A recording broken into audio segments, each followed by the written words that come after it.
Hello friends, நாங்கள் இட்லி சாஃப்டாக வரக்கு நான் அன்றைக்கி வீடியோ போட்டிருந்தேன். அது அரிசி ஊற போட்டதை போடலை. இதில் வந்து 1 கிளாஸ் அரிசி, 1 கிளாஸ் பச்சரிசி, 1 கிளாஸ் புழுங்கரிசி போட்டிருக்கிறேன். 1 கிளாஸ் பச்சரிசி, 1 கிளாஸ் புழுங்கரிசி ஊற போட்டிருக்கிறேன்.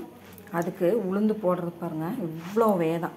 அங்கே இந்த காய்த்தட்டில் துண்டு பாருங்கள், இவ்வளோதான் போடுறேன். இந்த இதை போட்டுட்டு எல்லாம் ஒன்றாவே ஊற போட்டுறேன். தனியாக ஒன்றும் ஆட்ட வேண்டிய அவசியமே இல்லை. இந்த அளவு அந்த காய்த்தட்டில் அந்த பாருங்கள், அந்த அளவு பாருங்கள், இந்த காய்த்தட்டு அளவு தான், குட்டி காய்த்தட்டத்தில் தான் போட்டிருக்கிறேன். அந்த அளவில் போட்டுட்டு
பாருங்கள், உளுந்து எவ்வளோ கம்மியாக போட்டிருக்கேன் பாருங்கள். இவ்வளோ தான் உளுந்து போட்டிருக்கேன்.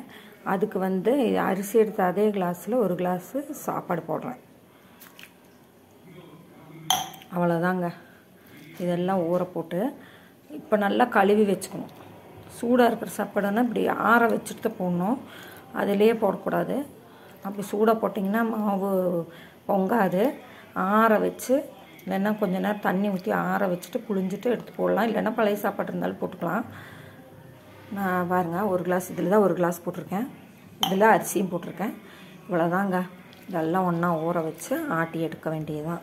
இப்போ நல்லா கழுவி 4-5 தடவை கழுவிடு. ஏன்னா அப்புறம் அரிசி ஆட்டும் போது கழுவக்கூடாதுங்க, இதே தண்ணி தான் யூஸ் பண்ணணும். அதனால் நான் இப்போவே தண்ணி கழுவி நல்லா கழுவி வச்சுட்டேன். ஊற போட்டு வச்சிட்டோம்னா நம்ம ஆட்டும்போது அதே தண்ணி யூஸ் பண்ணி அரைச்சிக்கலாங்க.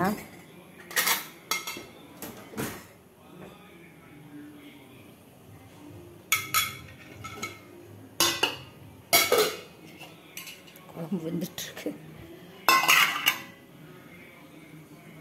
Okay friends.